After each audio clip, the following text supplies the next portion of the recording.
Em 1991, esse disco foi lançado. E olha, vocês não estão entendendo o barulho literal que esse disco fez na minha vida. E aí, pessoal, tudo bem? Meu nome é Gustavo Arturi, pra quem não me conhece ainda. Me segue lá no Instagram pra gente ser amiguinhos. Mas, voltando pro assunto, eu já falei sobre isso em um outro vídeo, né? Sobre o ano de 1991. Se você tiver interesse de ver esse vídeo, vai estar na descrição. Mas foi basicamente por causa desse disco do Metallica que eu comecei a tocar guitarra, né? Eu lembro do impacto que esse disco teve em mim. Eu lembro do impacto que a Enter Sandman teve em mim, né? Quando eu escutei aquilo pela primeira vez.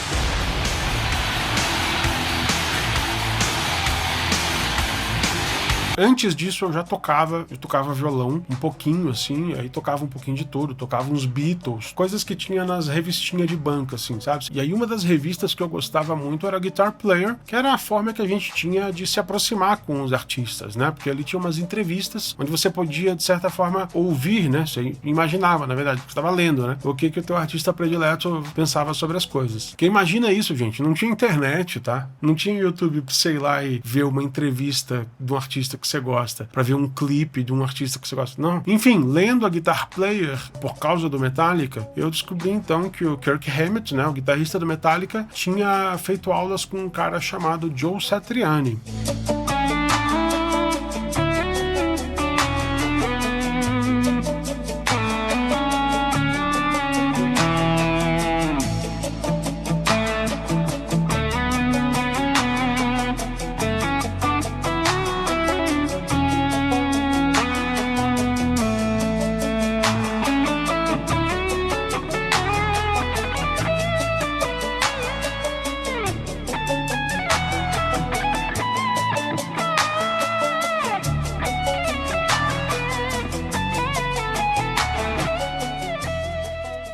Aí esse nome ficou meio que na minha mente por um tempo. E aí também uma outra dessas guitar players tinha um outro maluco chamado Steve Vai, que também falou que também teve aulas com esse maluco aí, o tal do Joe Satriani. Pô, pera aí então, como eu falei, não tinha internet, então como é que você faz pra ir atrás de um nome desses? Na época tinha as chamadas locadoras de música, né? Em Floripa, onde eu morava, tinha uma que foi assim, essencial na minha construção musical, que chamava Muzak. Então você ia lá e locava o CD que você queria ouvir. Sim, locadora de CD, olha esse nicho. Ia lá na Muzak e pedia, ó, eu quero esse cara aqui, ó, Joe Satriani, ó, quem é esse cara? E o impacto foi imediato, né? Instantâneo.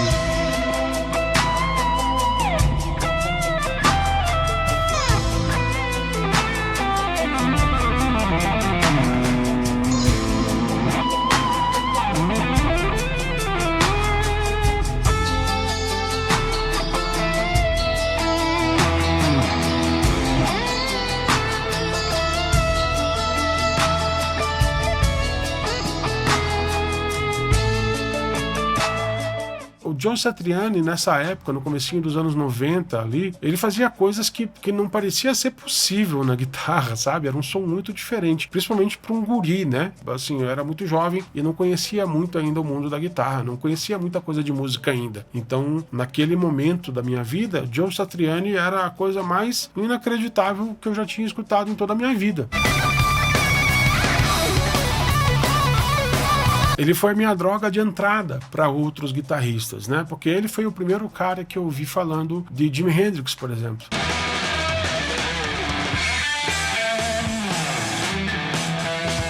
E aí eu fui atrás de Jimi Hendrix também, na Muzak, e lembro de ter escutado e não gostei. Eu fiquei pensando, por que esses caras gostam do Jimi Hendrix? Eu não entendia nada de contexto histórico na época, né? Ainda era muito cru na música também, então eu não estava preparado também para entender, eu não tinha ferramentas musicais no meu ouvido ainda para entender a grandeza do Jimi Hendrix, né? Eu já vou voltar nesse assunto rapidinho. Mas o ponto foi a partir dali que eu comecei a conhecer outros guitarristas, como o próprio Steve Vai, como o Van Halen, porque você via esses caras citando outros caras, e aí você queria saber quem eram esses outros caras. E aí o Satriani, aquele primeiro disco do Joe Satriani ali, ainda não me pegou tão de jeito, sabe? Foi impressionante, mas não me pegou de jeito. Depois é que eu fui entender o porquê. Foi só no The Extremist que aí o meu coraçãozinho virou Joe Satriani. E aí eu entendi o que eu realmente gostava nas músicas dele. As músicas Porque veja bem, tem muitos guitarristas que são muito mais virtuosos, inclusive, que tocam de forma muito mais difícil do que o Joe Satriani. Só que eles não têm músicas, eles não têm canções. E eu percebi ao longo do tempo que o que me interessava era a canção, a música. Eu queria ouvir a guitarra fazendo o papel do vocal. Eu não queria ouvir uma pessoa tocando guitarra loucamente. Já tinha um monte de cara que fazia isso na época. O Yngwie Malmsteen já existia. E para tocar igual o Yngwie Malmsteen, só o Yngwie Malmsteen. Só que as composições não me pegavam, né, do Yngwie Malmsteen, etc. No entanto, o Joe Satriani tinha músicas maravilhosas, como essa que eu estou tocando até agora no vídeo.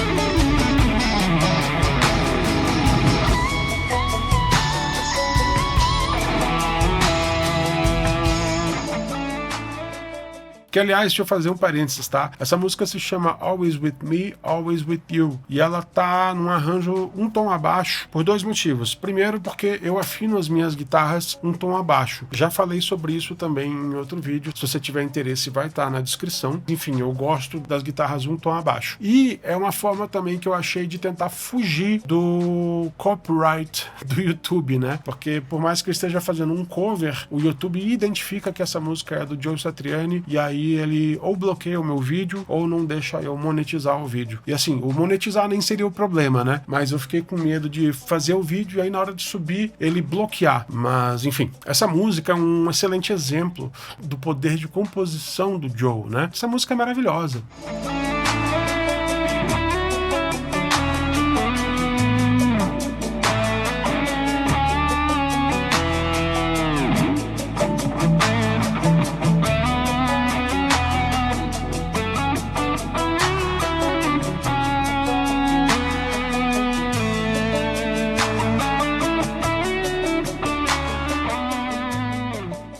Eu lembro que eu fui assistir um show dele quando eu era bem jovem ainda, sei lá, eu acho que eu devia ter uns 16, 17 anos, eu não sei, eu era bem novo. E eu fui assistir um show dele, porque ele veio pro Brasil, eu acho que eu morava em Florianópolis na época, e eu fui até Curitiba assistir o show. E foi um daqueles momentos também absurdos, né? Eu era um meninão metaleiro, cabeludo, de preto, roqueirão, né? Guitarrista, e eu lembro que nesse show, quando ele começou a tocar essa música, eu não consegui conter o choro. Foi muito emocionante, sabe? Presenciar aquilo ali acontecendo ao vivo. E aí eu fiquei meio com vergonha, né? De estar chorando, porque eu tava no meio de um monte de marmanjo, né? E aí foi muito legal, porque eu olhei em volta e toda a marmanjada tava chorando também. É o efeito Joe Satriani. Enfim, essa música é simplesmente maravilhosa. A melodia dela é atemporal, né? A guitarra realmente canta a melodia. A guitarra, ela não tá nessa música sendo colocada para te impressionar. Ele não tá tocando guitarra para mostrar assim, olha como eu sou um bom guitarrista. Não, ele tá usando a guitarra como a voz dele para cantar uma das melodias mais bonitas que já foram compostas na história da guitarra mundial. Me prove o contrário, porque eu realmente acredito nisso. Enfim, ele lançou uma cacetada de discos, e em todos os discos que ele lançou tem joias atrás de joias, de músicas maravilhosas. Então, ao mesmo tempo que ele compõe uma coisa maravilhosa como a Always, ele também compôs coisas super pesadas, assim, do ponto de vista harmônico, né? Como a Time, por exemplo.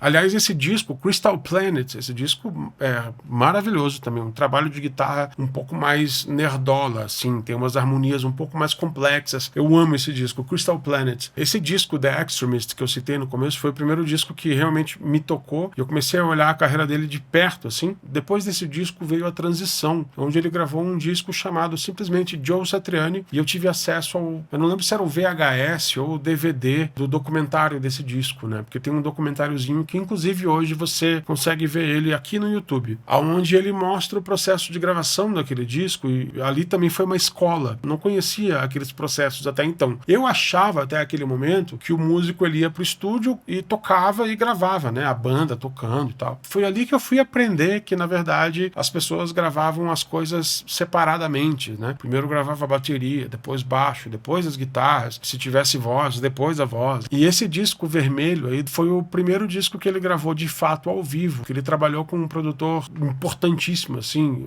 mítico na indústria da música, chamado Glenn Johns, e ele botou o Joe Satriani pra tocar com uma banda. Então ele formou uma baita numa banda para esse disco, Manu Katché na bateria, Nathan East no baixo, o Andy Fairweather na outra guitarra, assim, um time classe A+, né? E tava lá o Joe Satriani gravando esse disco com essa galera ao vivo e meio que levando uma surra, né? Porque o cara tava acostumado a fazer dobras e camadas de guitarra, e aí o Glenn Johns colocou ele numa sala com outros músicos e disse: toca aí, maluco, né? E gravou. O resultado é esse disco, que é um disco bem mais cru, mais desnudo, mas ao mesmo tempo mais visceral. E aí eu comecei a entender também o quão difícil é você ser visceral na música. E foi dali que eu comecei a respeitar um pouco mais também as coisas velhas que eu não entendia até então. Porque aí eu saquei que, então tá, o Jimi Hendrix, então, tudo que a gente escuta é ele com a banda dele tocando mesmo. E além disso, né, o Jimi Hendrix também foi outro cara que assumiu um lugar no meu coração, porque assim como o Joe Satriani, ele também não era um cara para ser analisado só pelo ponto de vista da guitarra. A grandeza do Jimi Hendrix, na minha opinião e na opinião de várias outras pessoas da música, tá na composição dele também, né? O Hendrix era um compositor fantástico, que por um acaso também tinha um trabalho de guitarra fantástico por trás. Trabalho esse que eu só fui realmente entender décadas depois, tá? Eu lembro que quando eu já tinha quase 30 anos de idade, sei lá, eu tinha uns 20 alto assim, eu fui fazer uma série de shows tributo pro Jimi Hendrix. Quando eu comecei a tirar as músicas e eu percebia que nada ficava bom, eu digo, mas eu tô tocando as mesmas notas que ele, mas tá ruim. Daí que você começa a entender, né, o poder da expressão, né? Porque também não era só o equipamento. Eu tava com equipamento bom também, mas não saía aquele som. Daí é que você começa a perceber o quanto que você tem de responsabilidade no teu som aqui e aqui. É difícil demais tocar Hendrix.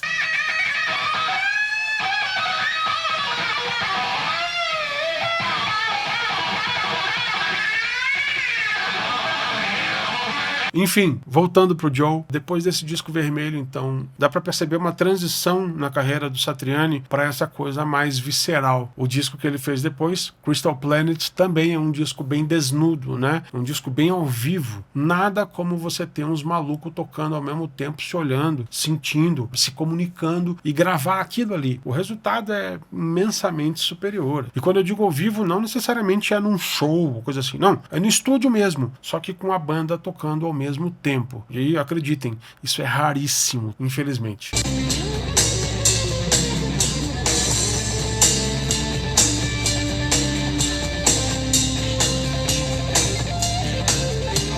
Enfim, aí o Satriani ele partiu para discos assim, né? E começou a trabalhar com outros músicos em estúdio para recriar aquela essência mais verdadeira, eu acho. E, inclusive, em alguns discos depois, tem um trio que eu sou simplesmente fanático também, que chama The Aristocrats. Guthrie Govan na guitarra, que é o guitarrista que eu mais tenho medo na face da terra. E se existe um guitarrista perfeito, eu acho que é ele. Brian Beller no baixo e Marco Miniman na bateria. 3 gênios individualmente falando. Os caras se juntaram e fizeram um trio. Pensa o tamanho do tapa na cara. Eu fiz um vídeo, inclusive, falando sobre eles. Caso você tenha interesse, vai estar na descrição. Enfim, o Joe Satriani, uma época, ele com certeza assistiu os Aristocratas e roubou os caras para ser banda base dele. Lógico, sem o Guthrie Govan, né? Mas ele pegou o Brian Beller e o Marco Miniman para gravar uns discos e para fazer turnê. Depois ele convidou o Guthrie Govan para fazer, inclusive, os projetos G3, que, inclusive, deixa eu fazer um aspas aqui. O G3 foi outro momento, assim, fundamental na minha vida guitarrística, tá? Eu já conhecia Joe Satriani e Steve Vai, eu já era fã. Eu lembro de ter alugado o primeiro G3, o G3 original, e eu lembro de ter pensado na época, quem que é esse arrombado aí desse... Porque tinha o Eric Johnson ali, né? O Eric Johnson era o convidado, e eu ainda tava cru musicalmente, então eu não entendi entendia muito, assim, eu não tinha a cabeça muito aberta, né? Então eu lembro de ficar meio assim, quem que é esse cara aí? Mas é lógico que quando eu vi ele tocando, eu fiquei tipo, eita. Na época eu não gostava do som dele. Era um som muito maduro pra mim. E tem isso, né? Eu acho que se você é mais velho aí, você vai se identificar com essa sensação. Quando a gente é mais novo, a gente não tá preparado pra lidar com muita coisa. Tem muito tipo de música que não é pra gente naquela época. Tem muito tipo de música que você só vai entender bem mais pra frente, né? Isso é muito louco. E eu fico às vezes frustrado em perceber que tem muita gente que fica estagnado numa época, né? Eu tenho um pós-conceito com isso daí. Enfim, a gente cresce e a gente começa a entender a grandeza e a pequeneza das coisas ao longo do tempo. Fecha parênteses. O Eric Johnson tá nessa categoria aí, sabe? Ali foi a introdução de Eric Johnson na minha vida, mas eu vim a entender o que estava acontecendo ali, naquele G3 edição número 1. Eu vim entender aquilo mais de uma década pra frente, que aí eu realmente comecei a ver o tamanho do buraco também, que era esse maluco aí chamado Eric Johnson, né? Barbaridade. Uma entidade na guitarra também.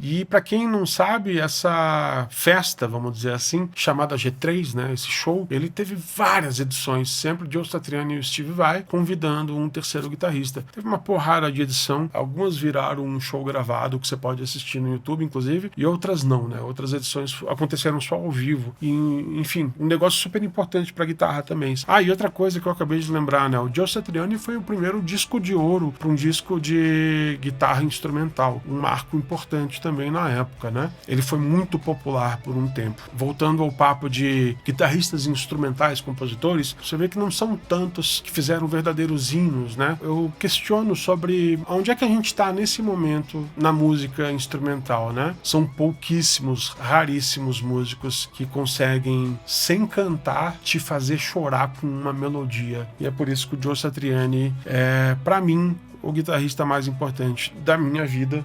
Mas é isso, como a gente está aqui no YouTube, eu tenho que terminar o assunto, terminar o vídeo, né? Então, muito obrigado para quem ficou aí até agora. Vocês são os fofuras, vocês moram no fundinho do meu coração. Ajuda o mendigo e é isso, eu vejo vocês no próximo vídeo. Tchau!